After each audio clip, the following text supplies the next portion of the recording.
Welcome to the Boxing Source Midweek Report, where we tackle the latest topics in the sport of boxing here up to this point every single Wednesday. Time to start the show.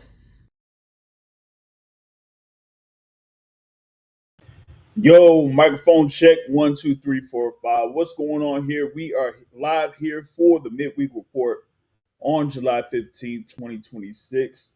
Yo, thankful for everyone that's able to join here live. We got a number of topics here that we're going to be bringing up. You'll see in here if I'm gonna have a couple of panelists or a couple guests here to talk about the topics that are on slate here for the midweek report. We got of course some big fights coming up here within the next couple of weeks. We've had a couple of announcements as far as like events that'll be taking place later in the summer.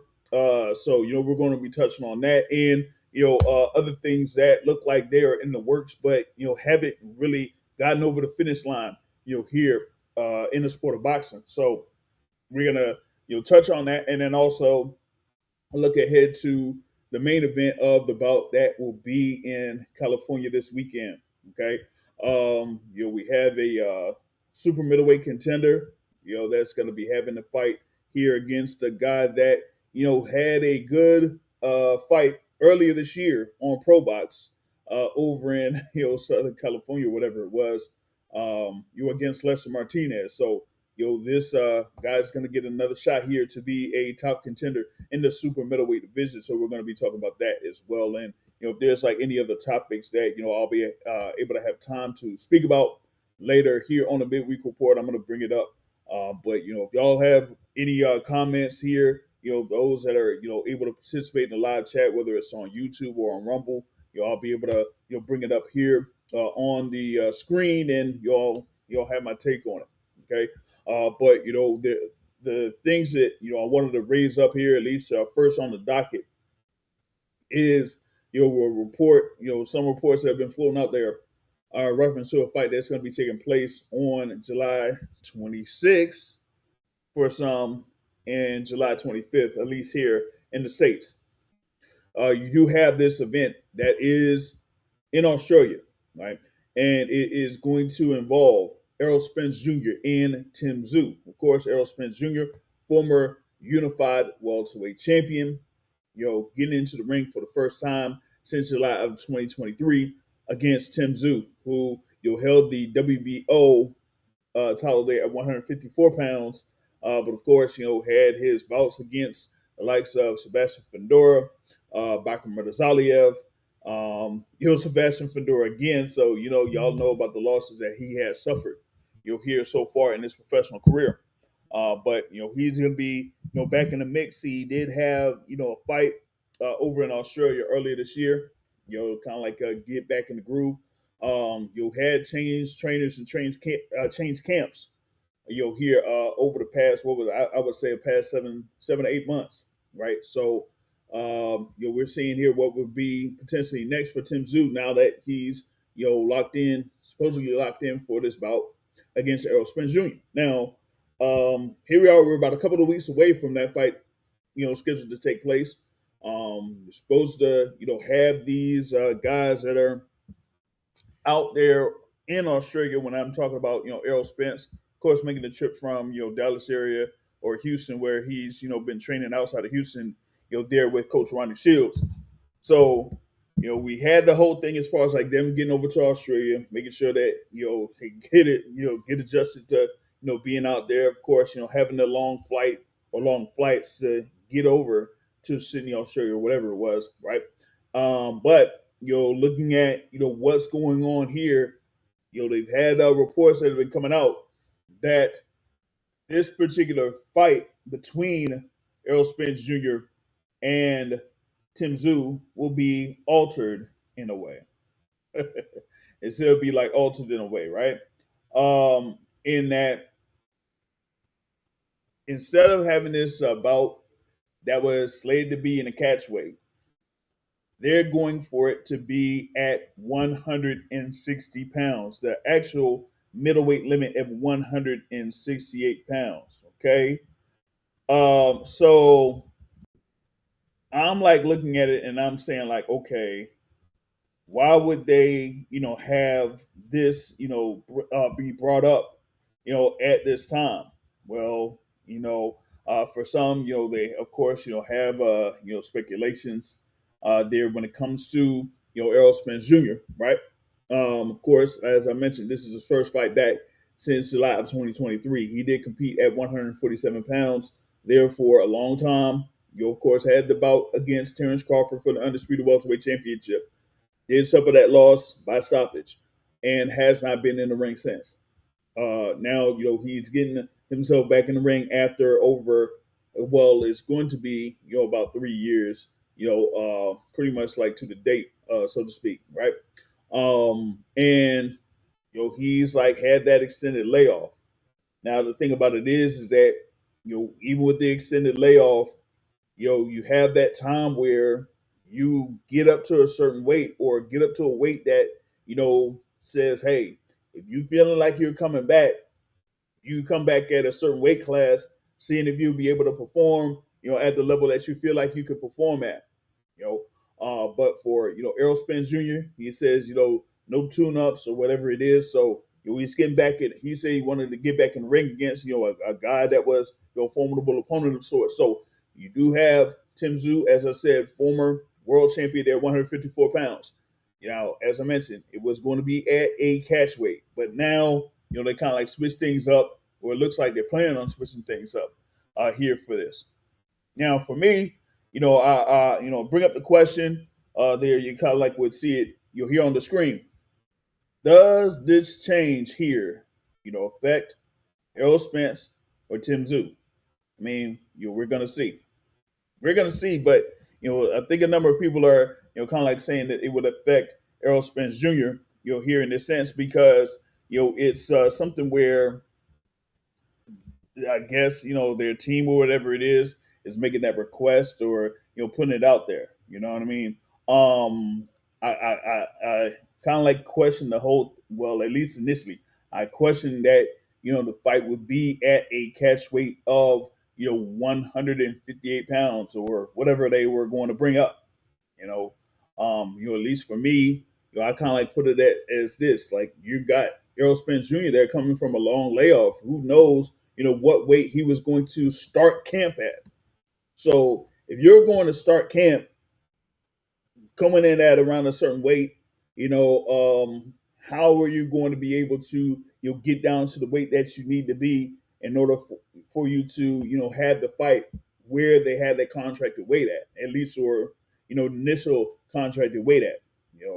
Of course, he's been out there with Coach Ronnie Shields over there outside of Houston. And of course had like camp out there for the past several weeks. They did have an open workout out there that was like a few weeks ago. That was what, around July 2nd? I think it was around July 2nd or July 1st, right? Or what? Probably actually it was earlier than that, right? And from that point, you'll have to see as far as like him, working on a few things here and there as far as like sharpening his skills, getting himself back in the gear, to, be in fighting shape, not just, like weight shape, but fighting shape. And, at least here, coming from these initial reports, that, maybe it is, given, taking some time, for him to, get down to around that 160-pound weight, you know. So, for me, as you see there, with that question, I think it does, kind of like affect them, you know. But they say like it was granted here as of what is that, like early this morning, as far as like Eastern time is concerned, right? It was saying that the request is granted that the fight with Tim Tszyu is going to be at 160 pounds, and this is according to Tim Tszyu's coach. What was it? Last name Finch, and that was when he was on Fox Australia. So for that, if they go ahead and grant it, then that's that. But when you have something like that, it's like an initial request, and we're here at July 15th. The weigh-in is going to be, as they said there, July 24th or whatever it is, or well, July 24th over here, July 25th, over there in Australia, right? So you get to like the whole thing as far as like fight week, you get to the weigh-in and everything like that.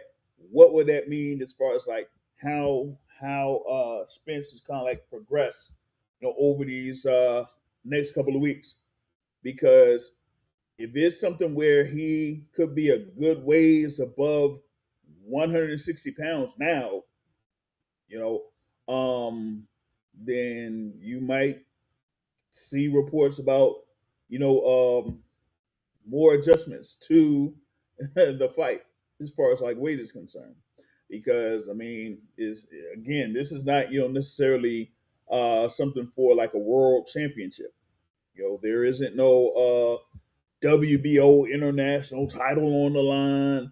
There's no WBC Continental America title on the line or nothing like that. So and there's nothing where this is like a final eliminator for the IBF belt.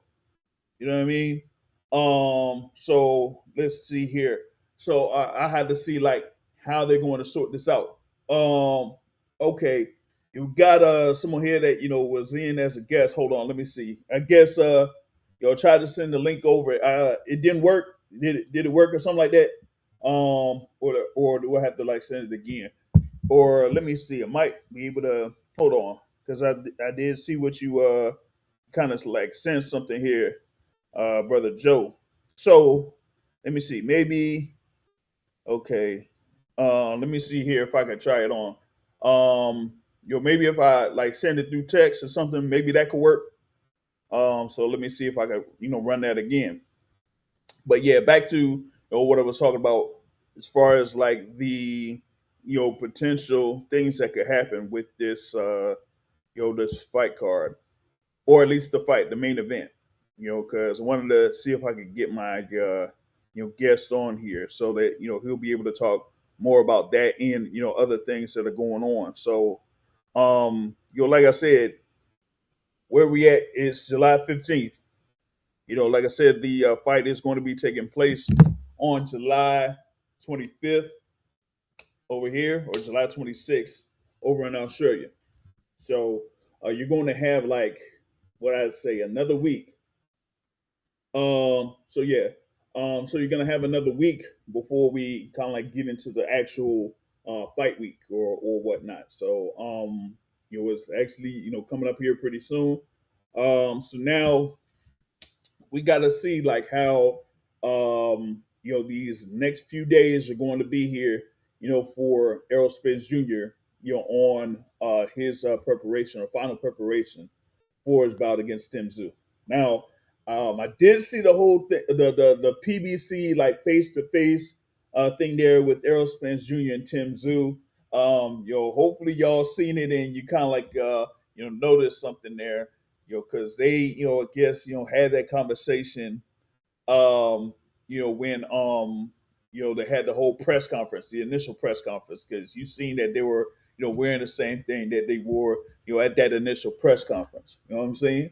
So for that, they had a good little back and forth.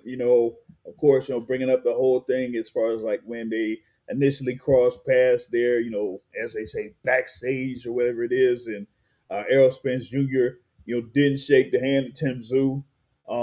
But you kind of like see like at that time that Errol Spence Jr. is like I'm focused on getting back in the ring, making an impact first here with this fight against Tim Tszyu, and then after that, we see what's going to be up there next.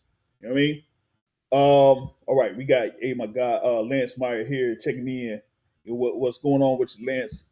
Here to be on the midweek report. So let me see here. So, but as I said, going from what was brought up from Tim Tszyu's trainer on Fox Australia, that was I guess technically yesterday over in Australia, that the fight was moved from being at 158 pounds to being at 160 pounds. Now, for me, when the fight was initially talked about, before it was even announced or anything like that, I was like saying, hey, I pretty much speculated that the fight would kind of like be around 160 because I really didn't think that Errol Spence was going to kind of like at least be at the time at like 154, because at the, Tim Tszyu was, competing at 154 pounds. As I said, being a former champ or whatever it was. But even with that, right, his last bout, that is Tim Tszyu, was actually around the middleweight, the middleweight division.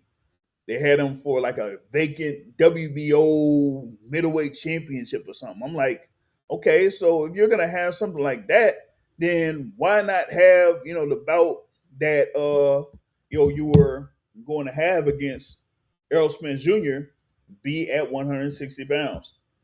But I guess initially they worked it out to be contracted at 158 pounds. But of course, as they say with camps, once you do your thing in camps and get yourself prepared and be out there in the gym and working out, you also have the whole thing with weight and seeing like where you're at as far as like weight is concerned. And so, I guess here with the thing for Errol Spence Jr. that maybe it was going to be a little bit tougher to get to 158. Now, remember, the thing for Errol Spence Jr., of course, in the past was that, he had been competing at 147 pounds for, the majority of his career up to 2023. And, in those previous years, he had ballooned up in weight to like over 180 pounds. Like he was saying, he ballooned up to over 180 pounds before his fights against Mikey Garcia and Sean Porter. And, for me, like to get, to try to, lose 40 pounds in order to, defend your belts, that's really, really tough. And that does take a lot out of you. You really, at least for me, I don't care like how many weeks it takes. That would take a lot of energy out of you because you're spending most of your camp trying to lose all of that weight. You're not really, working on sharpening your skills or, kind of like studying what your opponent may be doing or, getting some, other work done, in preparation for your fights. So, with Errol Spence, of course he's, getting up in age or whatnot, and the age, the inactivity, that type of thing will definitely affect you, in the long run. Um, you gotta be able to like say, hey, even if you have the whole thing as far as like changing your diet, changing your work regimen, all of that type of stuff, at the end of the day, the older you get, the tougher it is to try to shed the weight. Especially if you kind of like ballooned up in weight and then try to see if you could do the same work regimen that you were doing before. Really don't work out that way. So, for Errol Spence here, like I said, we're Wednesday, got Thursday, Friday, Saturday, and after that, we're pretty much in fight week. So now we got to see like how well he can prepare himself given this whole thing as far as like saying, hey, okay, maybe he's gotten out to Australia, and maybe they have like something where he's kind of like at, I don't know, maybe above, I would say like 167 to 170. Maybe he's around that range. Who knows? Could be a little bit lower than that, but for me to have, it's saying that they're having this fight at like 160 pounds, and that's under speculation as to why it could be that. Then either Spence or it could be Tim Tszyu that could be above, a good little bit above, 160 pounds to try to see about getting those last pounds out or gone, before that Friday. So we got to see how that ends up because, like I said, pretty much like everyone's kind of like made the trip, except for something that I've kind of heard. there as far as like the full fight card is concerned. That's why I was trying to work on get my guests on here. I'm not sure if they were able to properly get the link going or whatever it is. So I'll see if I'll see if I could figure out a way to get them on, or maybe see if they could like call in or something like that. That might be another move here if that can't work. You know, but I mean they kind of like been able to join on this channel before, so I don't know. We'll see if we can work it out here within these next few minutes or something like that. But just wanted to kind of like bring that particular topic up here to start. But also wanted to talk about the thing there for Shakur Stevenson. He's of course been making his run out here in the media and stuff like that, right? Um, and what was it earlier today? Uh, he was on with Ariel Helwani, and a number of topics were brought up there during that particular interview, right? Of course, he was talking about being on Zuffa, being signed with Zuffa, saying that hey, he's looking for the big fights. Here he's looking to say that hey, he's getting back in October. He said that he verbally agreed. First, he said that he signed. Then he said he verbally agreed to fight Devin Haney, scheduled for October. Now, regardless of who the opponent is going to be, they do have planned that Shakur Stevenson is going to be fighting in October. Now, if it's not Devin Haney, which at least for me, I doubt that that's going to be the case. Then we're going to see here what's going to be next for Shakur Stevenson, right? At least I would say that I don't think it's something to the point where he's going to fight Devin Haney next, given another circumstance. But let me see. I would have to see how that whole thing will sort itself out. Because he was also talking about potentially fighting Gary Antoine Russell when the topic of Jose Raul Valenzuela came up. And Shakur like immediately dismissed that fight and said, hey, I'd rather fight someone like a Gary Antoine Russell. But Gary Antoine Russell might be in the works having a fight here later on down the line, especially when Premier Boxing Champions announced their thing on Dazn. Then I don't know what to tell y'all on that. So let me see here. So I would have to say, hey, you know what? For Shakur, I'm not too confident there that he will have the fight against Devin Haney next. Okay. Um, and for me, I don't know if he's going to be having a fight with Gary Antoine Russell. That's why it kind of like leaned towards the whole thing there with Raul Valenzuela, right?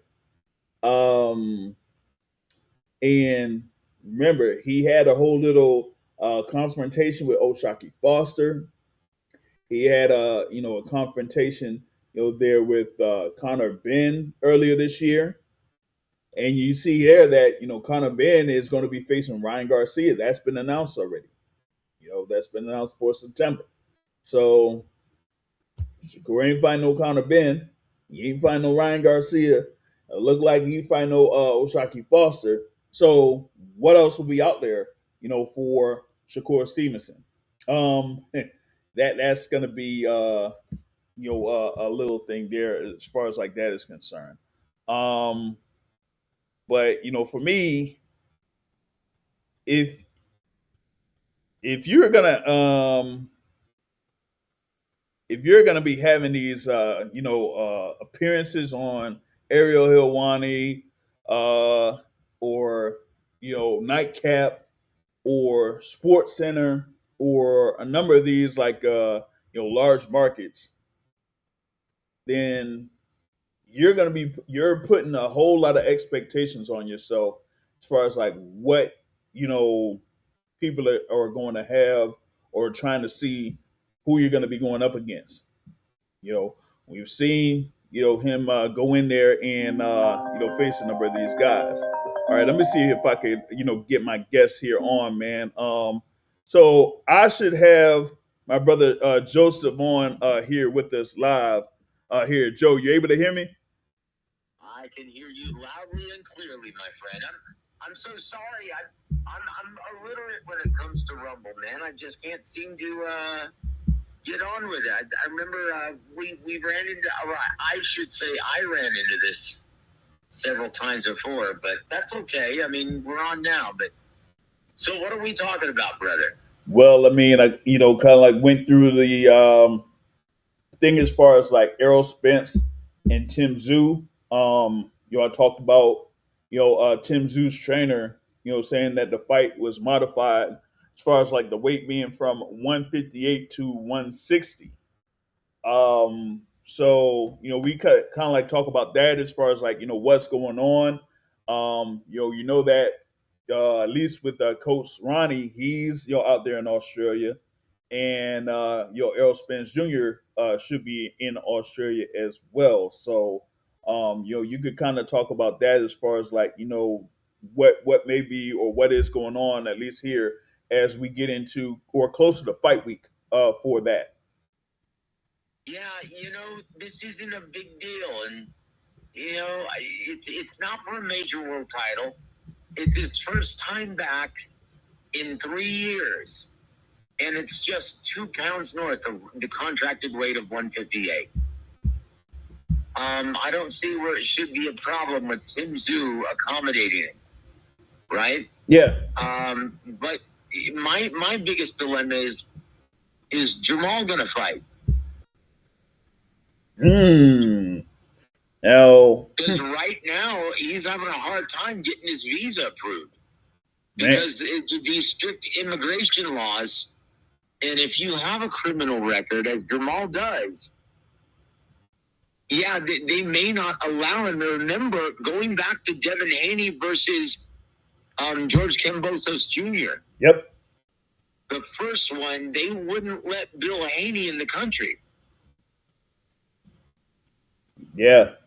And it took until like a couple of days before the fight. Yeah, that's right. His fight may get, his fight may get scrapped from the card. Man. And that's supposed to be like the co-feature. Yep, that's the co-main event. So we'll see. But look, I genuinely don't know what to expect from Errol Spence. I mean, look, we've seen him in the gym. We saw him at the media workout. Mm-hmm. And I'll be honest, if I can be completely frank, and I love Ronnie. Ronnie's my dude. But I'll be honest, Errol Spence looked really slow at the media workout. He looked like he was putting that work in. He looked like he was working hard, but his punches didn't look crisp. He looked slow. They didn't have snap behind it. There was that much snap behind it. Exactly. They didn't have enough snap. They didn't have they weren't crispy, as fighters call it, right? It didn't look crisp. It didn't look explosive. He looked slow. He looked old. We'll see, though. We'll see. I mean, look, he's never been the fastest fighter, right, with the fastest hands or the fastest feet. And that's why he fights the way he does. He fights in the pocket. He's one of the best inside fighters in boxing when he's active. Mm-hmm. So we'll see. This is a great style matchup. So I'm really looking forward to it. And I think at this level, even though Tim Tszyu has been more active, I think both guys are on equal sledding here. Let's be honest. Tim Tszyu, is his resistance still the same? Yeah, that's a good question. We had, even in this last fight, that he had against Dennis Nerger, right? You still like kind of like seeing him, get like a couple of nicks and cuts, and here, going into the whole little press tour and the media things and everything like that, you could still see a noticeable scar on Tim Tszyu. So it's like, okay, does he still have that mentality of what was that, the first Sebastian Findora fight, and then the Bakker Murtazalia fight, where once that cut kind of like opened up on him, he kind of switched his whole approach, and that ended up getting him stopped against Bakker Murtazalia. So if that happens here again against Errol Spence, how will he react to it? Well, I'll be honest, man. I don't even think he has the right mentality. He hasn't been the same since that first Fundora fight. He hasn't been the same. Like, that really damaged him, both psychologically and physically. Mm-hmm. And, it's going to be interesting because most people are under the impression that Errol Spence isn't the same either and never will be. Look, both guys are damaged goods. But in Don Chargan always taught me this. When you take a B-level fighter versus another B-level fighter, if both guys are at the same level, you often get a great fight. And this is a great style matchup. So I'm expecting a great, amazing fight, and it's going to be well worth the money on pay-per-view. Yep, for sure. I'm looking forward to it. Seeing what could be at stake there for both fighters. Here coming up, because who knows what could be in the plans for either one of them. Given a win. Of course, a lot of fight fans, here in the States, want to see what could be next out for Errol Spence if he gets a win. But if Tim Tszyu ends up winning, then hey, what could happen here for him? Because he would be able to stop that comeback.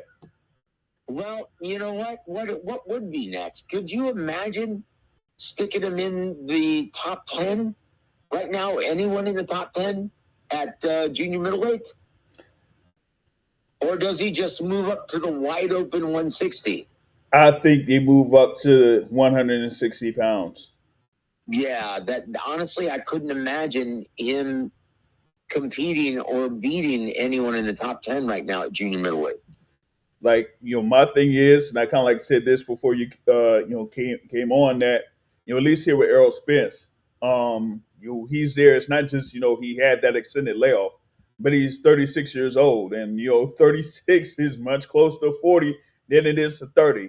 And once you hit around like 35, it gets much tougher to cut the weight down. And I mentioned the instances for him when he fought Mikey Garcia and Sean Porter at 147, when he was like over 180 pounds before those fights, or in camp. So now you can see that it's much tougher to try to cut weight, even though he might have those pictures of him, that where he's like running around and might look like he's pretty good as far as like shape is concerned. But as far as like cutting weight, that's a whole different animal. Yeah, I tell fighters this all the time. Look, you need to cut out, one, ballooning up between fights. You need to stay in the gym and don't balloon up between fights. And also, two, quit partying. I know you're a young man and you want to, enjoy the fruits of your labor, but you only get one shot at this. Mm-hmm. And your window of competition is very short if you want to be in this business. You have to live the Spartan lifestyle if you want to compete at the elite level. Because you only have one shot at this. And if you abuse your body between fights, yeah, best of luck. You're going to have a short but glorious career. Mm-hmm. Or a short but glorious run. I mean, that's it. We talk about, of course, Mr. Adrian Broner, and you see how he's had a high and definitely had the low. So you don't want to, as they say, you don't want to play boxing. No, you can't. No, man. Spence. Look, he personally, regrets all the partying and drinking and ballooning up between fights that he did, and that horrific accident that he had, all the boozing it up, all the whatever else he did, really, really shaved years off of his career. Mm-hmm. And he wishes he could go back and tell his younger self, hey, don't do this stuff. Yep. It's not worth it. Not worth it. And look, Adrian Broner, let's hope he quits drinking also, brother. Chihuahua, man. Yeah, I don't know, man. Like I said, I mean, the last time I saw him was last September during Canelo versus Crawford fight week, and even at that time, he was still at a bad spot. So hopefully he does have this instance where he could turn around, but we'll see here. I also, look, man, I'm sure you've already touched on Shakur Stevenson, right? Oh, it was just starting to, when you called in. Oh, very, very good. Very good. I tell you what, a lot of people are belly aching about him signing with Zuffa. Before I actually touch on this, James, what were you thinking? Because it was being rumored, but we hadn't heard anything, and it was made official. Was it on Monday? Was it? It was made official that Shakur signed with Zuffa. Oh, that was last week. It was probably last Wednesday. Oh, okay. Very good. Yeah, and this is going to be a problem. Look, this Zuffa announcing and making the fights happen with a cross promotion and another network with Paramount Plus and Dazn announcing Ryan Garcia and Conor Benn gives me hope. Right. That they'll be able to get Shakur the right fights. But what is that at this time? Who's available? I don't know. I said, the whole thing as far as Shakur's status at the beginning of the year where, he was talking about potentially fighting Conor Benn. Well, as you mentioned, Conor Benn's going to be fighting Ryan Garcia in September. You have, him saying that, he verbally agreed to, fighting Devin Haney, but, that just remains to be seen because at least with Devin Haney, he's out here talking like he's going to be ending up fighting Keyshawn Davis next. So what does that leave for Shakur Stevenson, at least right now? And he's insistent on campaigning at 135, or is he willing to go up to 140? He says that he can make 135, but I think he's going to be fighting at 140. Yeah, honestly, Keyshawn Davis is the most probable fight at 140, but oh man, I honestly, you know what? Just fight Rayo Valenzuela for the title. He just had a great victory, knocking out weight-drained Edwin De Los Santos and an inactive one. It's like he's got a lot of momentum. Robert Garcia's on a streak. Take that fight. Take that fight. I mean, come on.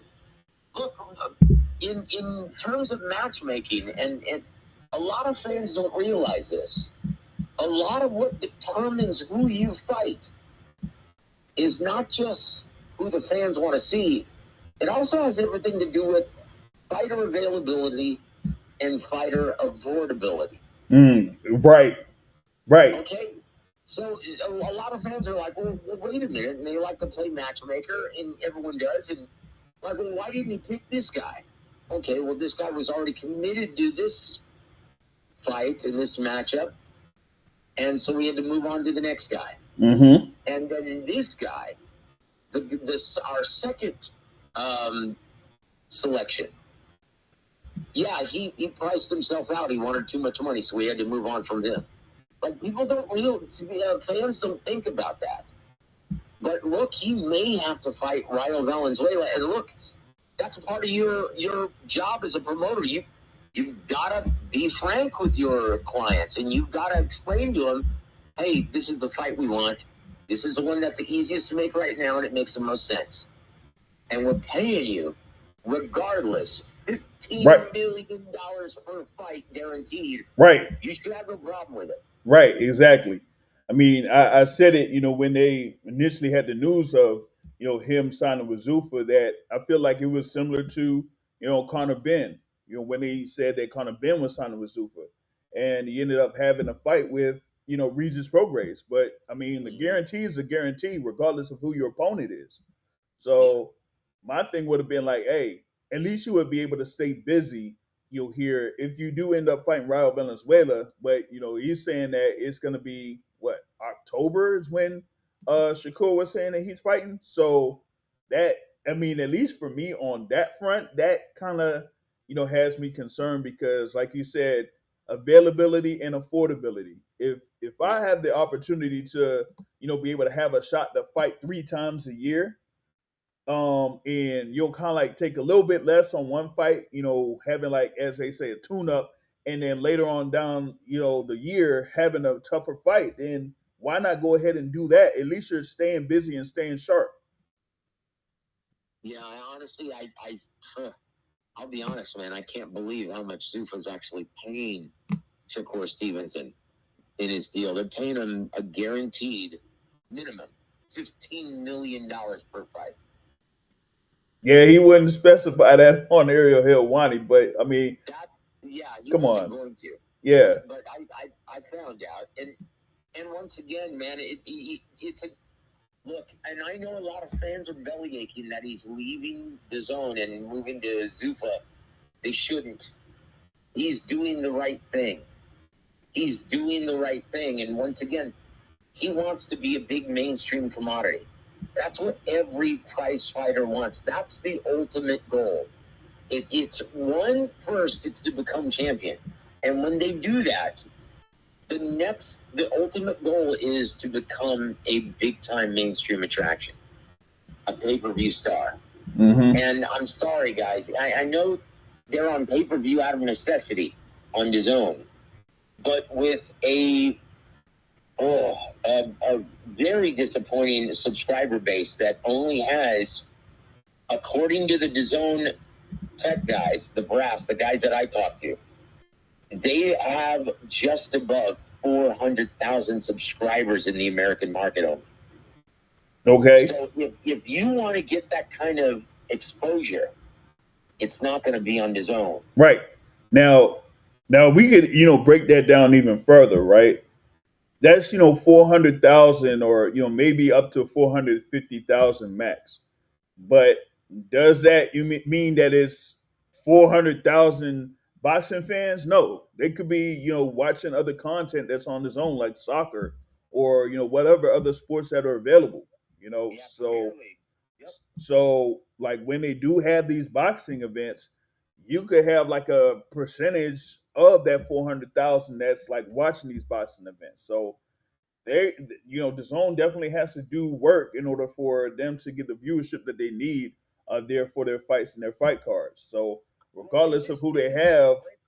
Yeah, this is how it breaks down around the world. I was told that they have over 17 million subscribers worldwide and only 420 some odd thousand subscribers in the American market. Yep. That's terrible.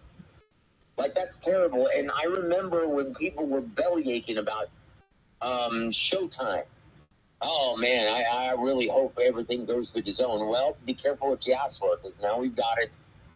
And unless it's a mainstream platform, are we ever going to be able to build big-time mainstream attractions on Dazn? That's a serious question, guys. Because right now, Dazn is working with every major promoter in boxing. So if we still only have a little over 400,000 subscribers, sounds like an indictment to me. That doesn't sound like a good thing. Right. So look, let's pray that Zuffa is a big hit, because they may be, for all intents and purposes, our Obi-Wan Kenobi in the American market for boxing. They may be our only hope. It's either that or Netflix, brother. I would say if they, if any of these promotional bodies had Netflix, and that would be completely different because I mean you're dealing with over 300 million subscribers worldwide when it comes that's to. a different animal. And have you noticed that they've shifted gears and focused their attention now on now that Jake Paul is out of commission indefinitely? Yep. Yeah, they're focused now on Anthony Joshua, Tyson Fury. Yep. And look, that's going to be a massive fight. And, especially with them already having a commitment, they're already filming season 3 with At Home with the Furies. And to be honest, that's the only reason why he's taking this fight. And I wasn't supposed to know this. I'm not supposed to be talking about this, but I'm going to on your show. Yeah, that's the only reason why they're doing this event in Thailand. They're filming for season 3. It's part of his tune-up for the Anthony Joshua fight. Yeah. Later this year in November. I mean, they got good ratings for the Fury series and series 1 and series 2. So they're keeping it going here, and I guess that'll be the series premiere of Furies. Yeah, look, if they the way they're managing this, the season finale on season 3 is going to culminate to a huge showdown with Anthony Joshua. Oh man, that for any sports fan, that's must-see TV. That's amazing. And here I'll be honest, guys. Because of the stringent immigration problems that they've been having in England, that's the reason why they have the curfew. And so there's a very realistic possibility that if the English government doesn't comply, they may have to have this stage this fight in Cardiff, Wales, or in Dublin, Ireland, or maybe Las Vegas, USA, because the Netflix, their biggest market is the United States, right? Mm-hmm. And so they want a time slot that's going to be favorable to the U.S. as well. Yeah. Even though this is a British fight, they want, so they want to show this fight at 2 a.m. in the UK. So it won't be so early. You remember kind of like Showtime did with Calzaghe versus Jeff Lacey.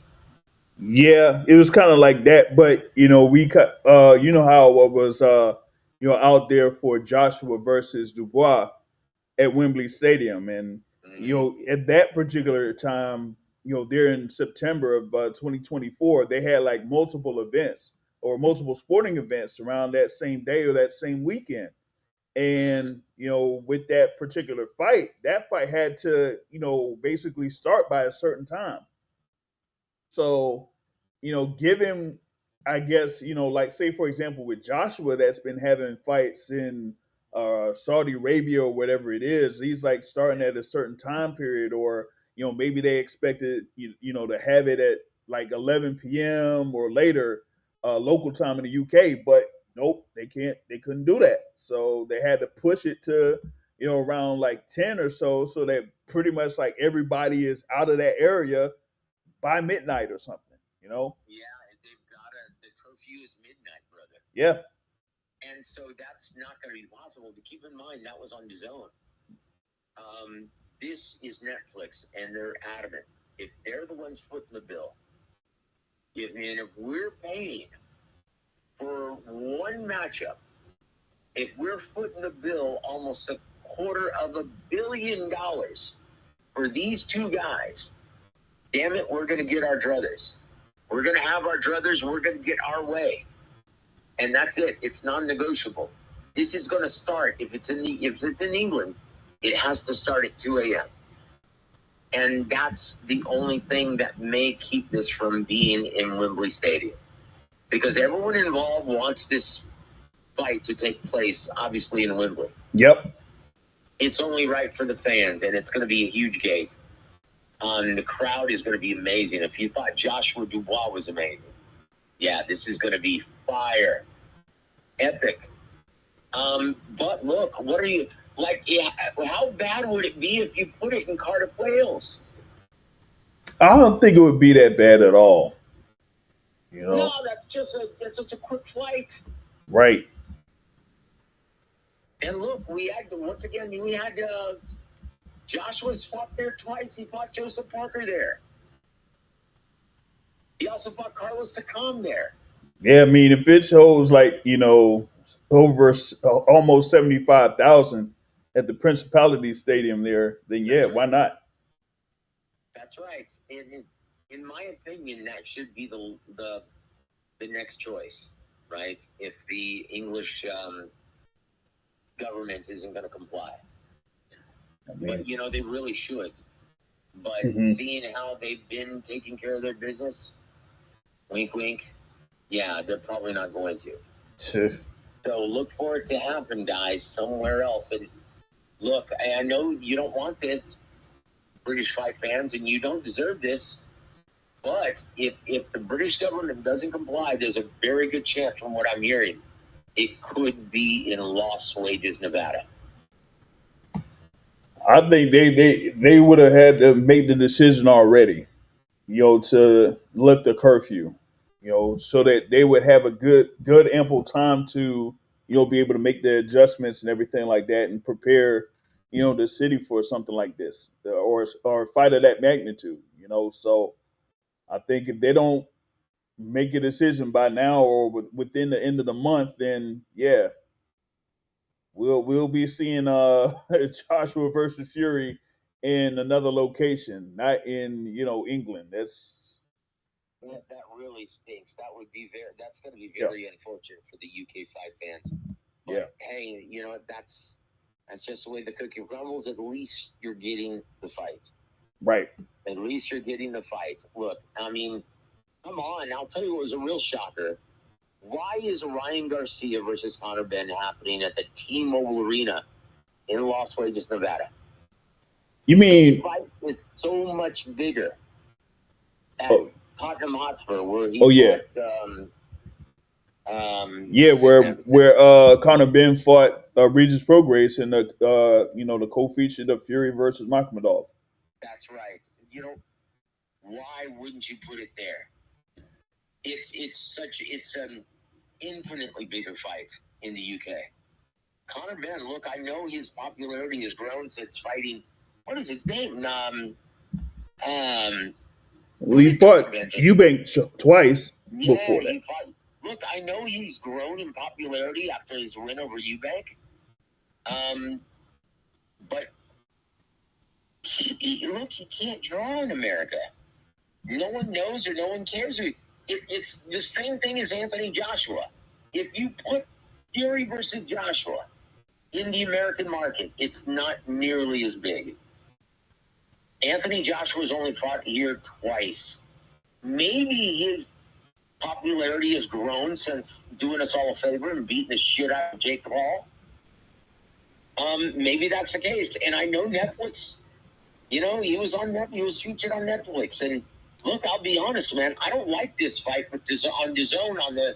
I know we disagree about this. I don't like the Joshua versus Pringa fight. And the only reason why he's going through with this fight, because he owes Dazn 2 fights left on his contract with them. Yeah, and basically taking that Netflix fight, they do it. He owes them. So that's right, and they're making an exception for him to fight and compete on Netflix. So that's the reason why they're squeezing this in. Anthony Joshua originally didn't want to tune up. Neither did Tyson Fury. But Netflix is going to be shooting footage on both on the same day. Yeah. It looked like they, had a plan of having Joshua fighting Rico before, we had the whole car accident thing. Oh man. Yeah, that would have been a really big event. Yeah. But look, we're here now. And I'll be honest, and I haven't felt good about this since they announced it. Why would you? Well, once again, it's availability and affordability. That's the only reason why they're picking on a big cracker who can punch. 20-1 with 20 knockouts. And the manager said it best. Brenda's manager said it best during the press conference, saying, "Look, we really appreciate Team Joshua and Matching Sport and Dazn giving us this opportunity, but I think they've made a serious miscalculation. But why would you pick on a guy whose only loss was a bogus decision at the 4-round stage? Otherwise, he's perfect, and he knocks everyone out. He touches them to the body and head, and they crumble. If you've got the biggest money fight of your career on the horizon, why would you pick on a puncher? Like, that's promotions 101. If you have a big fight that you're setting up, you do not take on a puncher in the interim. You avoid them like the plague. But once again, because Anthony Joshua is taking all the money in there for that licensing fee, it's affordability and availability. And so they got Christian Pringa. We'll see what happens. Yeah, we're gonna see. My thing is with Prenga, I've seen him fight live. But that was like, at the 2300 arena in Philadelphia. So you kind of like, know the type of opponents that, they'll have out there for, someone like Christian Prager. Yeah.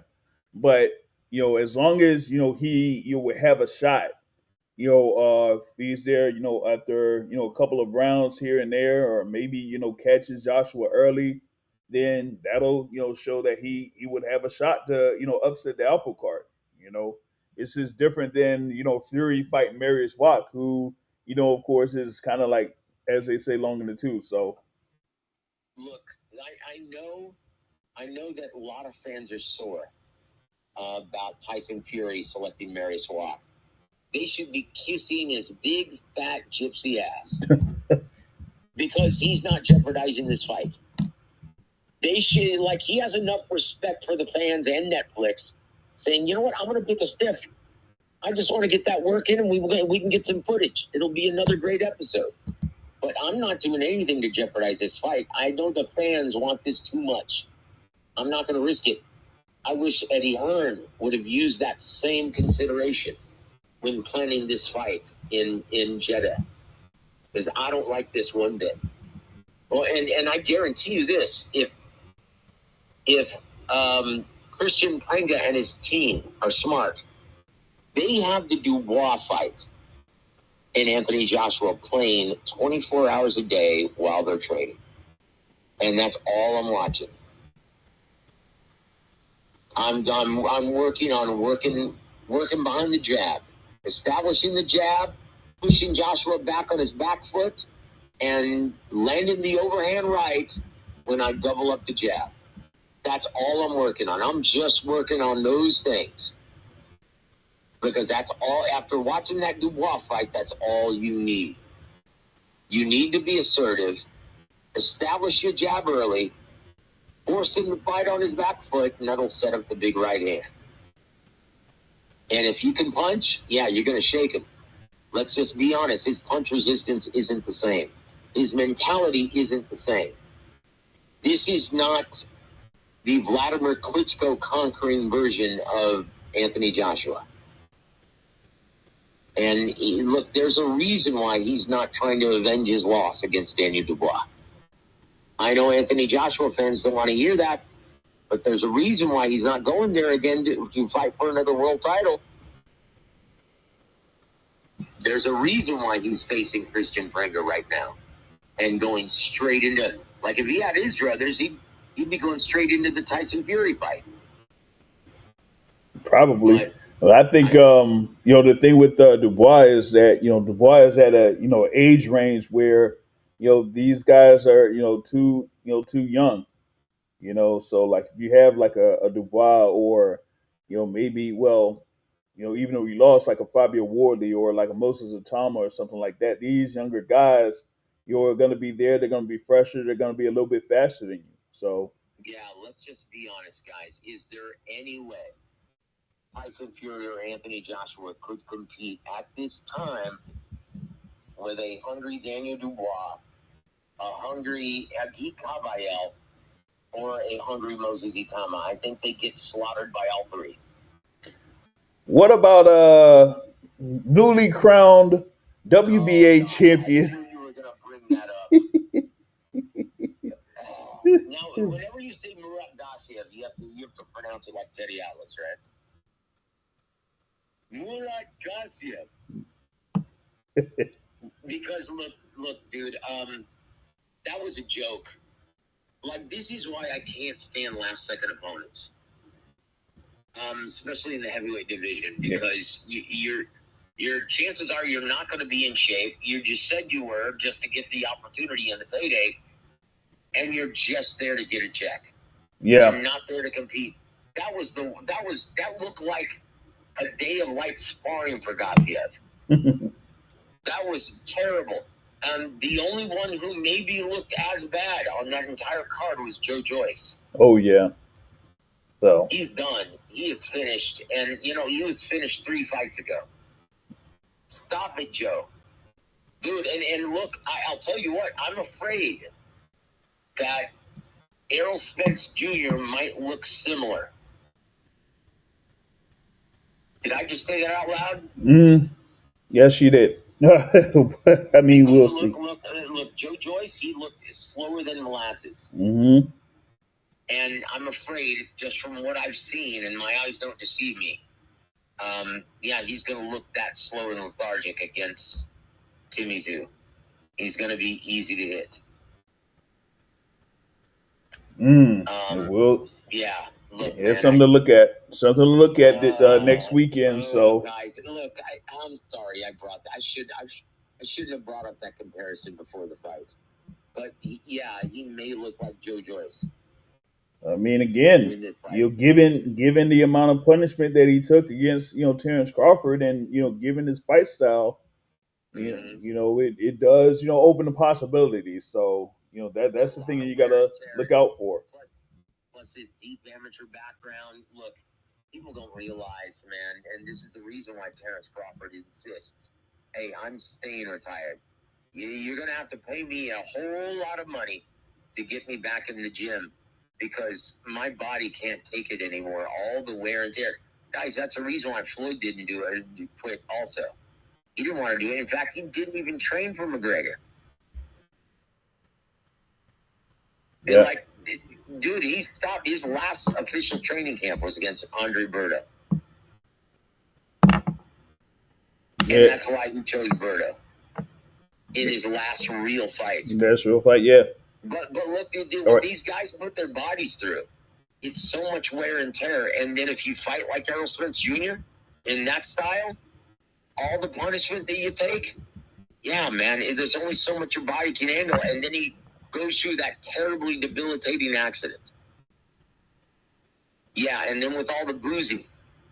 Yeah, I'm afraid he's going to look like Joe Joyce in this fight, guys. Yeah, well, a number of fight fans hope not, but we'll, like I said, we'll see come fight week on that one. Boy, I'm the bearer of good news today, aren't I? Well, let's kind of like switch over. I did have the thing as far as announcing that fight between Ryan Garcia and Conor Benn there in the welterweight division for the WBC welterweight championship. But we also had the announcement of the WBA welterweight championship fight between Rolando Rolly Romero and Teofimo Lopez. That will be at the T-Mobile Arena on August 22nd. Now, of course, they did have the whole thing with the press conference here last week. But for Rolly Romero, it's going to be his first defense of that WBA welterweight title, and it looks like he's kind of like having a different type of mentality going into this fight compared to previous fights that he's had. Could you kind of like expound on that a little bit? Well, look, I'm really. This is by far the best case scenario that Teofimo Lopez could have asked for or could have desired after that embarrassing, well, let's just be honest, that embarrassing situation with his dad against Shakur. Mm-hmm. He looked as bad as he possibly could have. And this is by far the best situation for him. Style matchup favors Teofimo. If Rolly Romero goes right after him like he always does, he goes right after his opponents. He's not a boxer puncher. He's a guy who's gonna be assertive and come forward and try to overwhelm you with power, working behind the jab. If he does that, Teofimo is gonna make Teofimo Lopez look like Sugar Ray Robinson. He's gonna make Teofimo look like Floyd Mayweather Jr. And so I am really happy for Teofimo Lopez. This is by far the best situation he could have put himself in. As far as Rolly Romero goes, this probably is going to be his last fight, guys. He's not stupid with his money. And he's making a big enough payday here. And most people don't know this yet, but he's a born-again Christian. Like myself, he's devoted his entire life to proclaiming of the gospel and worshiping Jesus Christ. And that's all he wants to do. His heart's not in the fight game any longer. And so you're going to hear it and the build up to this fight more and more. But yeah, he insists that he hears the voice of the Holy Spirit. He hears the voice of God. And that God told him, because he had dislocated, I think he said he dislocated his elbow or his shoulder before the Ryan Garcia fight, and he couldn't use his right hand. Well, he said the voice of God came over him, and God told him, hey, don't worry about it. You're going to win this fight with one arm. You're going to use your left only, and you're going to beat him with the left hand. And you're going to keep that right hand glued to your face. And yeah, whatever God tells you, he's always right. And it happened. And so that's when he said he became a born-again Christian. He surrendered his life to Jesus Christ. And this is going to be his last fight. His heart is not in the fight game. And how can it be? If you devote your life to your Lord and Savior, Jesus Christ, how could you stay in this brutal ass-beating business? So, guys, you heard it here first on James's channel. This is going to be his last fight, guys. Man. This is why he really wanted the Manny Pacquiao fight. Because that's ultimately worth so much more money. Right. As well as the Conor Ben. Right. Right? Or even like a Devin Haney. Even Devin Haney, even Ryan Garcia. But hey, this is still a big money fight in Vegas against Teofimo Lopez at the T-Mobile Arena. We'll see what happens. We'll see how they draw. But yeah, he's being guaranteed quite a bit to put his belt on the line. And yeah, he's gonna make one final swan song. But this is gonna be it for him, guys. You're gonna see. Man. Though he's won titles in multiple weight classes, but like you said, if he dude, you could make a serious argument that he's never beaten a world champion to be called a world champion, right? Especially not in 3 different weight divisions. Yeah. Who did he beat in lightweight? Like he didn't defeat a defending champion. He got an interim title, getting a gift decision after Jackson Mourinho's boxing. Mm-hmm. And then the next time, he got a gift decision from Tony Weeks stepping in, calling halt to the bout when he was losing to Ismael Barroso. Mm-hmm. And then here he fights Ryan Garcia for the vacant title that Terrence Crawford relinquished. Or was it Jaron Ennis? Ennis. It was Jaron Ennis. Yeah, relinquished. And what happens? Ryan Garcia, boy, he was out partying the entire year he was suspended. Even admits now, yeah, I wasn't ready for that fight. I should have never taken it. Rolly beats him with one arm. And so, is he a real champion in any division, James? I wouldn't say so, and I would see if I could confirm something with each title that he has won. Right? Has he been able to defend the title? He defended it. We tried to defend the title at 140 once. We all saw how that played out. Yeah. He got his ass whooped by Pitbull Cruz. Pitbull. Yep. That's what I'm saying, guys. And he quickly moved up after the Tank Davis fight, right? At 135. Or was it at 140? 135. Yeah, 135. Yeah, he quickly outgrew that weight. So, yeah, man. And look, he lost to Jackson Martinez. Dude, that was a robbery. That was a COVID robbery, brother. Yeah. So. But look, man. I love Rolly though. He's my brother in Christ, and we're gonna get him on James's show as soon as this fight is finished. Yeah. Or maybe hopefully in the build up to this fight, I can convince him to come on James's show. But Rolly's a really neat guy, man, and he's not the buffoon that all the fans think he is on Instagram. Yeah. He does, as they say, put on the show. So, well. So there it is, man. That's news for you guys. Breaking news. He is a born-again Christian, and this is more than likely going to be his last fight. Man. And so what are his chances against a motivated Teofimo Lopez? Or do you think maybe Teofimo Lopez is damaged goods after this Shakur Stevenson debacle? Hey, you gotta effing hit him, bro! You gotta hit him! Oh my gosh, dude. I was so saddened for Teofimo that night. That's gonna be the wild card, at least for me, is how is his father going to be on fight week approaching this fight? I still can't believe he has chosen not to work with Eddie Reynoso or Robert Garcia. In my mind, his glaring weakness, and everyone knows it because this is how everyone fights him now. No one goes after Teofimo anymore. They all forced him to take the lead. Yeah.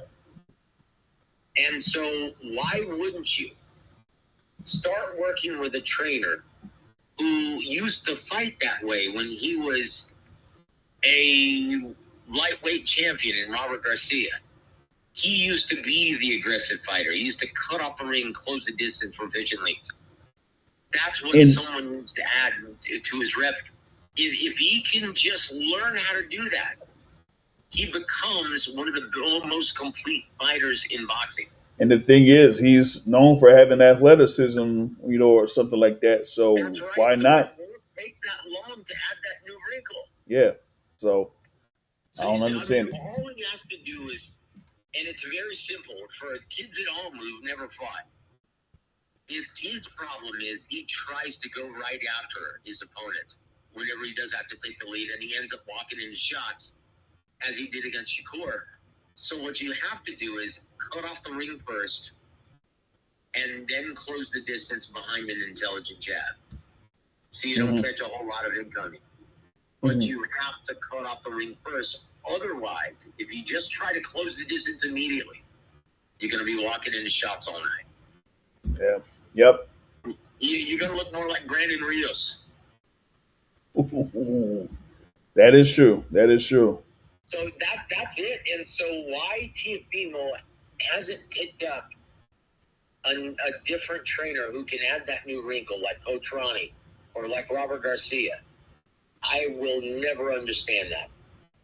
Like, there's nothing wrong with having a second head trainer. Someone who can add that area of expertise, because let's be honest, Tszyu has come as far as he has in spite of his dad. And let's be honest, guys. Look, we're not going to air this out publicly, but you heard all the reports there at the hotel. Right. At the press conference and the fight week. Right. Like, look, guys, and I'm not going to expound on it because, that's... But, man, Teofimo, I know he loves his father dearly, and he is loyal to a fault, though, and he needs to get a different head trainer. I mean, if Bill Haney could get like the likes of Chris Jericho. I mean, I keep calling him Chris Jericho. Ben Davison. You're talking about the fitness trainer. Yeah, the fitness trainer, boxer size Ben. Oops, did I say that? Or Mickey Bay, or even having Shane Mosley. Mickey Bay would be an excellent choice, but I don't ever remember Mickey fighting as an aggressive fighter. Right. But he is a smart guy, and he is going to be an excellent trainer, Mickey Bay Jr. Yeah, so I mean that could be a good move, but as I said, I don't think that they have incorporated other trainers to be part of their camp here. I'll be honest, man. If Teofimo wasn't traumatized after that incident and that event, yeah, I don't see how there's any way Rolly can win unless once again he hears the voice of God and he gives him the holy game plan. I don't see how he can beat Teofimo Lopez. This is a terrible style matchup for him. And look, I know he's a naturally athletically gifted guy as well, but he can't match speed and reflexes with Teofimo Lopez. And look, Rolando's a naturally athletic guy, and he's been getting by thus far on his natural athletic gifts because, let's be honest, his start in this combat sports, it was not in the pugilist discipline. Right. He's been learning on the job. And he's still learning on the job. And, yeah, I don't see how he can beat Teofimo Lopez, man. Well, it's gonna be a big task there. It looks like it will be a big task for Rolly Romero, but we'll see come fight night there. It's supposed to be in August. So looking forward to that. We was just seeing if there was like anything else that we would bring up here while I have you on. Dude, I'll bring this up, guys. Alexander Usyk, you can't blame him for relinquishing his titles.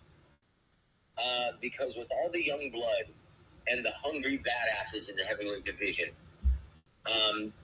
it's in. Now think about this: Murat Gassiev, Agit Kabaya, Daniel Dubois. Is there any money in any of those three fights? Money that can match what he's grown accustomed to receiving? Nope. Then why would you fight any of those hungry badasses for a fraction of what you feel you deserve? Guys, that's the only reason why he's going to be fighting on Zuffa. One, I found out that he wants to end his career in Las Vegas. He wants to fight there once before he retires. He wants to see his name on the marquee on the Las Vegas Strip. And I can't blame him. It's something to behold. It's special for every fighter who's headlining there. And two, Zuffa and Turki Al-Sheikh are the only ones willing to pay him the kind of money that he deserves, even if it's against Deontay Wilder. So there it is. But I'll say this though, my biggest gripe: why are the sanctioning organizations just elevating fighters? Do you remember back in the day when you had to fight for the vacant world title? Yep. And some of these other divisions, you still are fighting for the vacant world title. Wait, if I'm not mistaken, aren't we going to be having a fight in August 1st for the WBC lightweight title that's vacant? Yep. Yeah, so there you go. Look, man, and here's why they're doing this, though. Because what happened when they mandated a WBC? What happened? when they mandated, or tried to mandate anyway, Agi Kabayel versus Alexander Usyk. What happened? The same thing that happened when the WBO ordered Alexander Usyk and Joseph Parker. That's right. Look, guys. Right now, in my lifetime, this is the weakest we've ever seen the sanctioning organizations. These fighters have caught on, and they understand that making lifetime, life-changing money is a lot more important than a trinket. And so they're smart now. They're businessmen now. They couldn't. If it means making life-changing money and not risking your life against a real badass like Moses Itama or Agi Kabayel, yeah, man, why wouldn't you? Deontay Wilder's finished. He's a shot fighter. And this is going to be even easier than Rico Verhoeven. So this is easy money and a nice swan song for Alexander Usyk. From what I've been told, this is the only reason why he wants this fight. He wants to fight in Vegas and as a headliner once before he retires. Yep. And, given the situation that, I talked about earlier, there, with, what happened with Anthony Joshua, because of what happened with Anthony Joshua, that's why we kind of didn't get Usyk versus Wilder earlier this year. Because remember, it was in the works for, or at least it was rumored for earlier this year, but it didn't happen. And you ended up having Usyk versus Verhoeven. So now, that's why, because no one wanted to pay for it until now. Yeah. Zuffa's like, okay, we'll put that on Paramount Plus. We don't mind spending the money. And I'm like, man. Dude, they make, I'm sorry, you remember when everyone used to criticize Al Heyman for paying out inflated purses? That was the first cycle. Dude, Dana White makes Al Heyman look like a freaking prince. Oh, man, then, what does he make Eddie Hearn and Matchroom when they initially had their deal with Dazn? Oh my gosh, dude! Dude, honestly, and Dana White had the nerve to criticize every promoter. Oh, it's like a going out of business sale. They're paying out way too much money. They have no chance of. They're not going to see a return on their investment. I'm sorry, dude. Well, isn't this the pot calling the kettle charcoal? Right. Dude, he's doing even worse. And why? Man. Are these guys big ticket sellers in the U.S. market? Yeah, speaking of that, we talked about a couple of fights that are happening next weekend. But isn't Zuffa supposed to be having something coming up on that same weekend as well? On a Sunday? Yeah, I think so. But hey, I don't know if y'all listening, watching live or anything like that, but if y'all heard any type of buzz for this fight card, not really. And at least for me, I'm supposed to reach out to one fighter that's going to be on the card, and well, I haven't gotten anything back as of yet. So I have to see if I could get something within these next couple of days, because after Saturday, that's fight week for that. So, guys, speaking of inflated purses, have you guys seen the Clarissa Shields biopic yet? It's called The Fire Within. That was released in 2025, or was it the end of 2024? 2023. Oh yeah, it was a while ago. Yep. Guys, look, if you want to see a propaganda piece directed and written by a woman, because it's they make Clarissa Shields' story all about her not getting her desired respect, and her getting shortchanged, and her not making as much as the men. Don't waste your time on this liberal propaganda piece. Oh. It's terrible. And it's like, look, it's not a mystery. And this is what I tell fighters all the time. It's like, look, guys, if where you're fighting, if you're not selling tickets, you're not drawing ratings, where the hell do you think the money's supposed to come from? Well, if you're not putting masses in seats and you're not drawing great ratings on the tube or on whatever streaming service, where do you think the money's supposed to come from? I'm sorry, but look,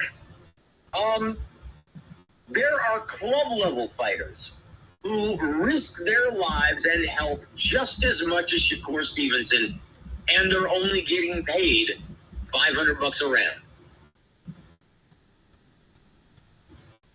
You mean to tell me Shakur's life is worth a lot more than this guy? Guys, your pay is based on market value. And if no one is buying your pay-per-view, if no one if you're not selling out that venue within a week, and if you're not driving subscription numbers, you have no business asking for that kind of money. But hey, I ultimately blame the promoter. If they're willing to pay it. If they're dumb enough to pay out that much, and if the network is foolish enough to pay out that much, hey, you know what? You deserve to lose money then. But what I don't like, though, what's going to happen when the well runs dry? What's going to happen when we finally have to go back to normal? Are we still going to be able to see the best fights? Nope. Let's be honest, since Turki Al-Sheikh's involvement over the last 2.5, 3 years, it has been awesome. We've seen so many great fights on a regular basis. I've never seen it this good, this healthy since I'll be honest, I haven't seen it this good since the 90s. Yeah, the 90s. Giving great fights on a regular basis. Yeah. But unfortunately, even though we're getting the best fights, man, the U.S. market just isn't paying out right now. Yeah, they're not.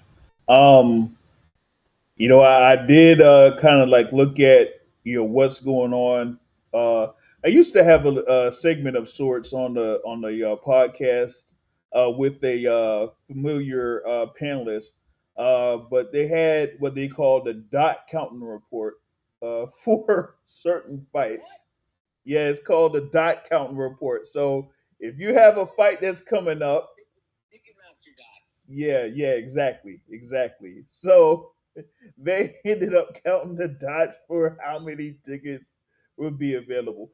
I'm not necessarily doing that here, but I will say that for the fight in Atlanta, there are some tickets available, but I think they're going to at least say that they're going to have a push for those last tickets at a discounted rate or whatever it is. I don't know, but it is what it is on that front. Well, look, where's it at? Is that the State Farm Arena? No, Yes.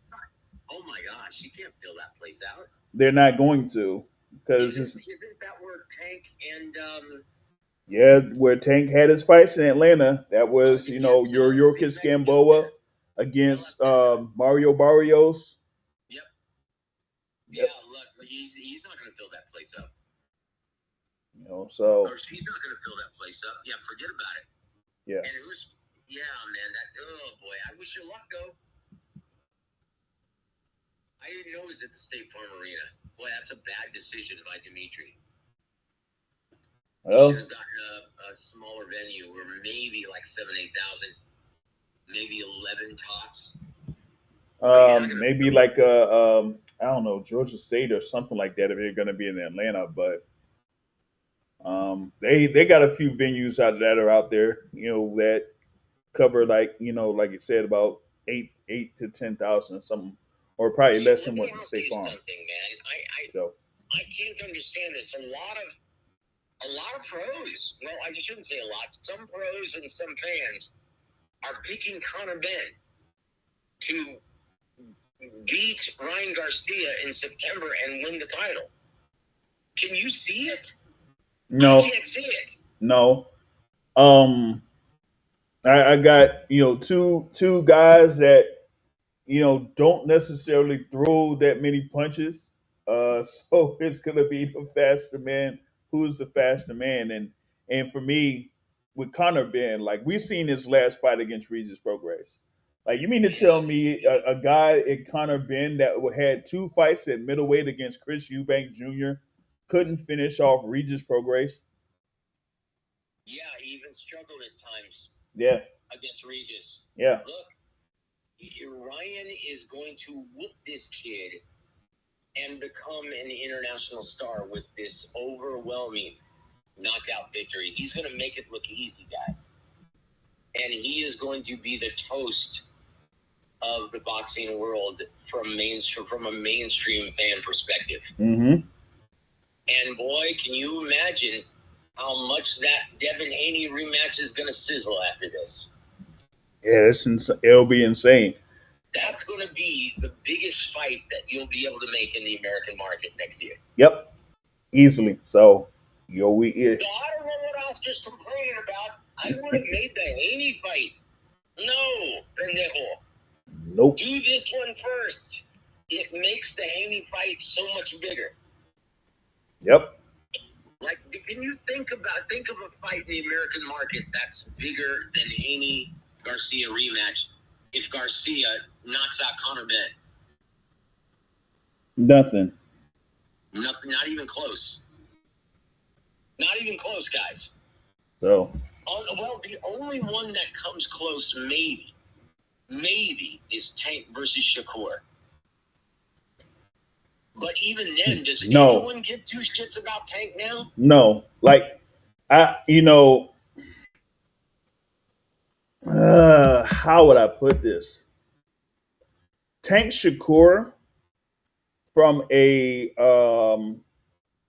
marketing standpoint, or at least from a fan standpoint in the American market, could be a shade below Spence Crawford.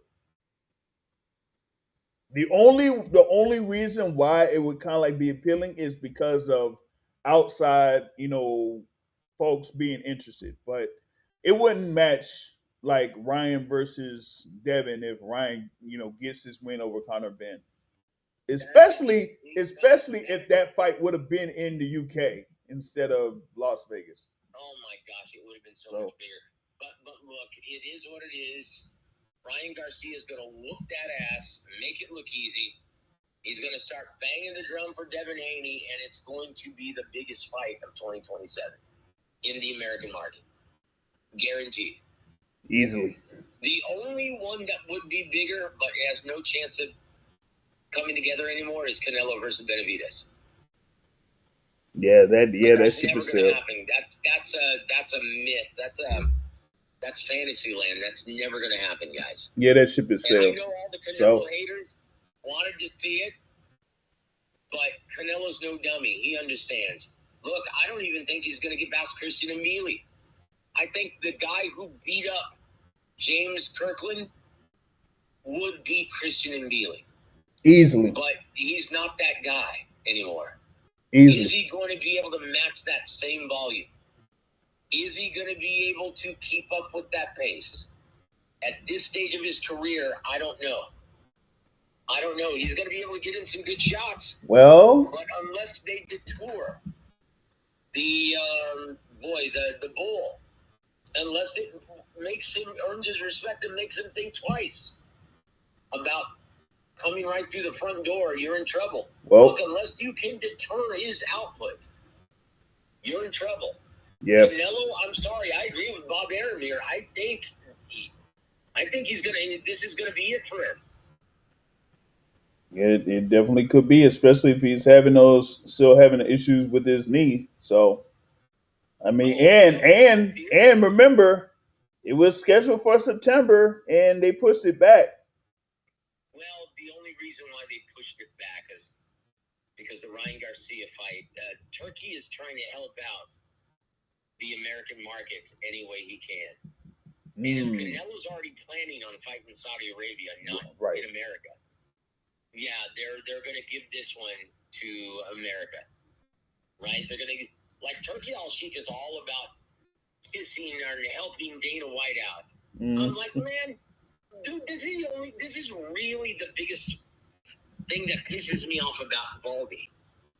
It's he is beating his chest and dogging every other promoter when he's completely dependent on Daddy Warbucks for anything he has. Yeah. Well. But dude, that's infuriating, man. It's like, dude, you're new to this business. You're new to the boxing business. Just shut up. Quit trying to badmouth all the other promoters because you look stupid. Well, I mean, he was beating his chest when they had the whole thing with Canelo and Crawford. Oh my gosh! So like he did anything to earn that. Right. See, that's what I'm saying. Everything he has is because of Turkey Al-Sheikh. Yeah. It's like that's the only reason why he's getting Mexican Independence Weekend. Anyway, man. So, hey, we covered a lot today, huh? Yeah, we did. Definitely did there. And that was what, like basically an hour there, going over as much as you possibly could. Here coming up as far as like the current state of boxing. So well, look, and we could have covered more. I hadn't even gotten a chance to talk about the top rank event. Yeah. And TNT. Did you see the ratings for TNT? No. I think someone told me about they said they saw ratings there for TNT, but I didn't check it. Yeah, it was disappointing. Didn't even break 1 million. And the peak time, I think, was between 8 and 900,000. Peak audience. Yeah. And that was during the main event. So yeah, that's not great. But then again, none of the fights are great, so maybe it's a blessing in disguise. Yeah, we're gonna see. I was very disappointed in that card. Yeah. So we'll go over a little bit more why open scoring is a terrible idea, Mauricio. Don't do that shit again. Yeah. Well, I'm seeing that it averaged 660,000 viewers across TNT, True TV, and Dazn, and peaked at 820,000. That's right. It was 820,000. Yeah. So that's not good. Yeah. So we'll see what happens here for August 1st. Yeah. Well, look, I'm really looking forward to seeing Lamont Roach versus William Zepeda. I want to see if William Zepeda, if he's made any improvements. I don't know if he can. And I know Lamont Roach has made it. He's going to be making the improvements from his last fight against Pitbull Cruz. I know that. So, yeah, and this is going to be a great card. Who's in the co-main event? That is going to be Ray Murataya there versus Robson Conceição. That's a great fight, man. Great fight. So. Oh, Robson is moving up? Yep. Wow. That's a great fight, man. And honestly, I was very, very impressed with Murataya. And once again, Robert Garcia has done a great job the last several years. But look, I think that Trainer of the Year award is very overrated because most people don't consider. There's a reason why they want to train. Fighters want to train at a guy like Robert Garcia's gym. And it's not because of the one-on-one tutelage with Robert. Even though he's a great trainer, it's iron sharpens iron. You're going to get the best sparring in boxing in and around those weight divisions. That's why you sign up with a guy like Robert. Because you're learning by committee. You're part of the brotherhood there, man. Think about this. You get to pick the brain and learn from guys like Bam Rodriguez. Come on, dude. It's like, why wouldn't, if you're in and around those weight divisions, why wouldn't you want to sign with Robert Garcia? Why wouldn't you want to train there? Yeah. So, yeah, anyway, man, we could keep going, man. Let's get something to eat, Big James. Yeah, I gotta see if I can get something, some grub here to eat, and I'll, just touch on a couple more things here, before closing out the midweek report. So we covered as much things as possible, but like I said, thankful for you to be able to join in. Hopefully, we could fix this thing here with the Rumble link or whatever it is. But hopefully, we could get that sorted. So next time you join, you'll be able to just be like right there on the show. Very good. I look forward to it. Thank you for everything, James. I appreciate it, my friend. All right, gotcha. All right, that was Brother Joseph here and there of Warwick Boxing. Of course, he has the channel there, Warwick Boxing, but also has the channel God's Perfect Love there on YouTube. So he's been kind of like switching back and forth with those channels, but really focused on what's going on with God's Perfect Love there. So he hasn't really been on the boxing tip for a good little while. But we've covered as many topics as possible there. So I'm gonna be chopping a few of those moments there for sharing on social media here later on down the line. But we talked about a number of the main topics here that I had on slate for the midweek report. You had like two more things to talk about. One is, of course, what's coming up this weekend. Here, you got Diego Pacheco going up against Immanuwel Aleem. They're in the main event of the Matchroom Boxing card that's out there. So, you have uh, Diego Pacheco, who was kind of like being floating around as a top five contender of sorts in the WBO rankings. Maybe top five in some other rankings as well. But he's been there at undefeated. He's had the fights against Steven Nelson, Trevor McCumbee, and Kevin Tszyu there last year. Now we had like a lot of expectations for him, at least for the Tszyu fight, but in that one he ended up getting knocked down in one of those rounds, and it was kind of like a murky, as they say, a murky fight. You got the unanimous decision win, but still a murky fight. But it kind of like I would say gave put him at like a couple steps down as a fighter that could potentially be a viable contender there in the super middleweight division. Of course, given what had happened last year, Terrence Crawford, defeating Canelo Alvarez for the undisputed titles. Crawford retiring. So now you had the belts that's basically been split up. You got Christian Billy, who we mentioned there now is the WBC champion. Uh, we got the thing there with now Jaime Munguia as the WBA champion with his win that he had against Jose Armando Resendiz, right? And you got the thing there with the IBF. Osleis Iglesias now as the IBF champion and the WBO. Hamza Shiraz winning the vacant WBO title against Alan Bagdich over in over in Egypt. There with that absolute like slacking, man. That was like easy work there for Hamza Shiraz. So that kind of like gives you the whole little just what's going on at the top of the super middleweight division right now. But you got Diego Pacheco there, as I said, was like he is ranked number 3 currently in the WBO. He is ranked at number 4 in the WBC. Those are like the latest rankings that we got here so far. So now he's having this bout against Immanuwel Aleem. Aleem has been a contender of sorts. Did lose his last fight there, going up against Lester Martinez there. That was on Pro Box in March, right? So, that was like, pretty good scrap, but, something where, Lester Martinez kind of like outpointed Immanuwel Aleem over the course of the 12 rounds.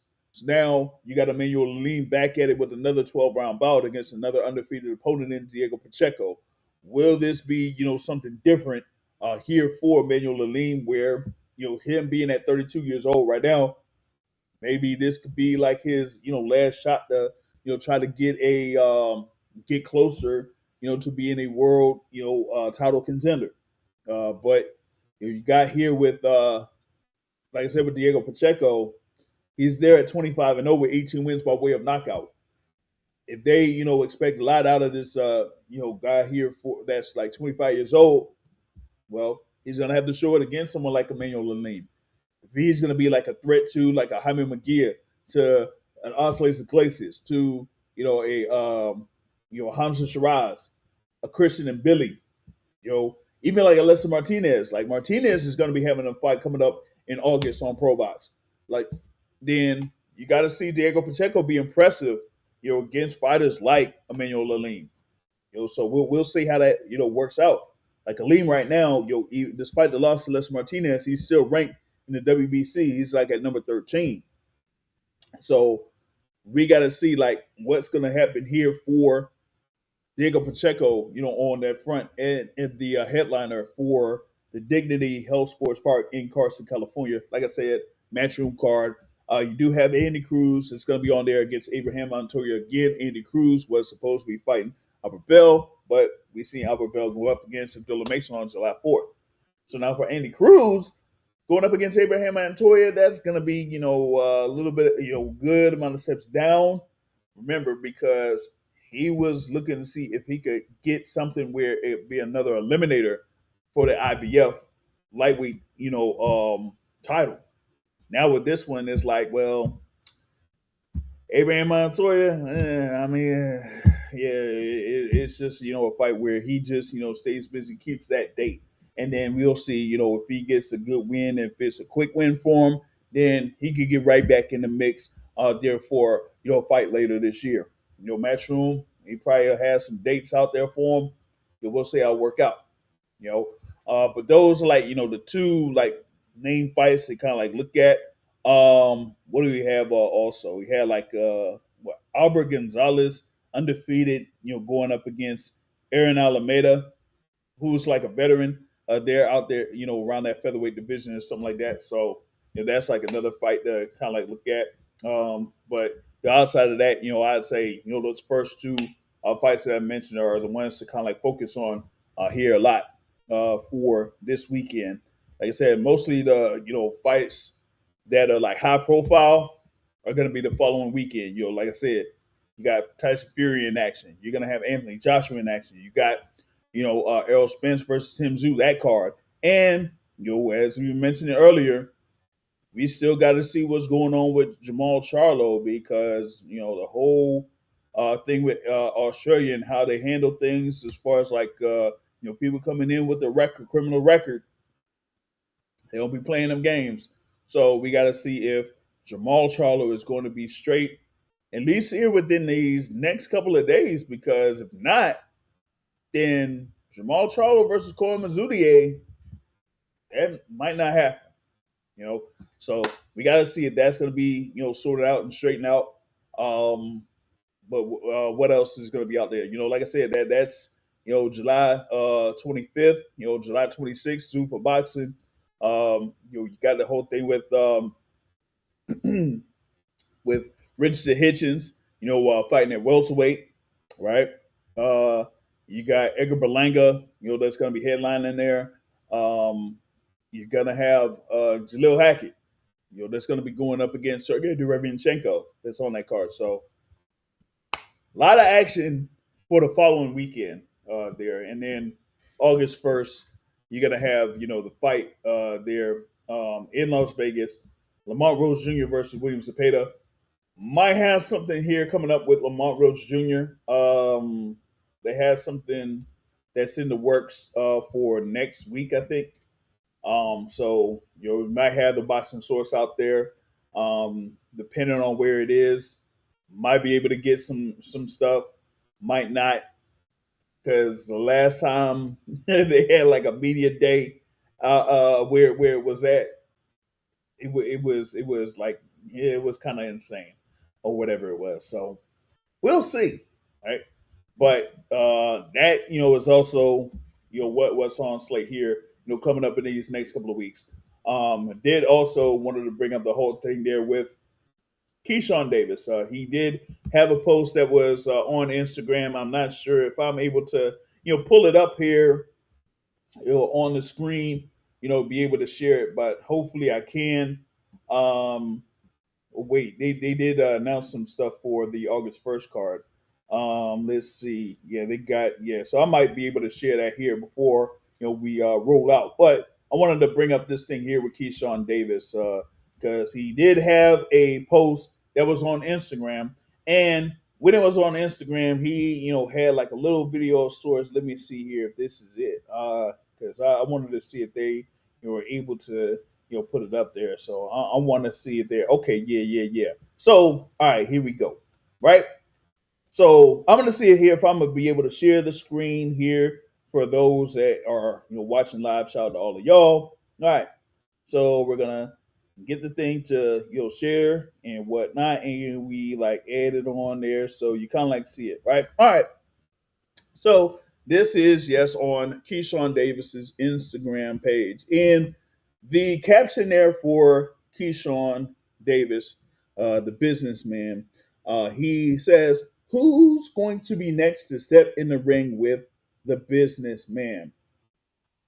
And the top comment that is on there is from a Devin Miles Haney, and he states, "You know who." So you got this whole thing here with Keyshawn Davis, and he's running this whole thing with the highlights and all of that type of stuff. And he says, "Hey, I'm ready, for I guess on his next fight." Of course, he had his bout on January 31st against Jermaine Ortiz, and then in mid-May there with the rematch that he had against Nahir Albright. So he made me end up having a third fight this year. I feel like, see, that is what I kind of like look for in fighters, especially young fighters like Keyshawn Davis. He has already been like a world champion, WBO lightweight champion, wasn't able to defend it, but that's technicalities. But you kind of like see him now in a position, or potentially in a position, to fight for another world title. The WBO did order Keyshawn Davis and Devin Haney to enter negotiations for a fight, and that was what, back in June, like June 23rd. So we're already like around that point where we kind of like getting to the deadline of sorts there before it was supposed to go to purse bid. So I mean, these two, Keyshawn and Devin Haney, have been talking a lot. We did mention the whole thing there with Shakur Stevenson and him, kind of like saying that, hey, he wants to fight with Devin Haney, but you also mentioned that there was something with him and Keyshawn, of course, being managed by the same person there, and Jay Prince, and them kind of like making a statement that, hey, Devin Haney, either you're gonna have to fight Keyshawn Davis, or you're gonna have to give up the belt and fight Shakur Stevenson. You're pretty much trapped. So that's kind of like how they have it. No, I see this here as far as like the statement. It's June 30th when they had it. So it said 20 days from June 30th. Now, I ain't here to kind of like crunch numbers, but that, I mean, that's like 3 weeks, of course. You know what I mean? That's what it is, like 3 weeks. So we're pretty much like at that point. Like June 30th was, a Tuesday. So you had June 30th, you had July 6th, you have July 13th. So by July 20th, pretty much, that's kind of like your deadline there for Haney and Keyshawn to come to an agreement. But as of right now, we haven't seen anything that says that they have agreed to a match. So I don't know. Maybe this is a wait and see approach.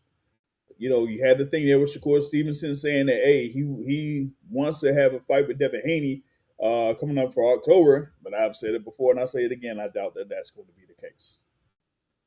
So you could end up having Devin Haney here versus Keyshawn Davis. Sometime I guess later this year. But for Devin Haney, this will be the first fight that he's having here for 2026. The last fight being in November of last year when he won the WBO welterweight title against Brian Norman Jr. It's nasty work though. That is nasty work.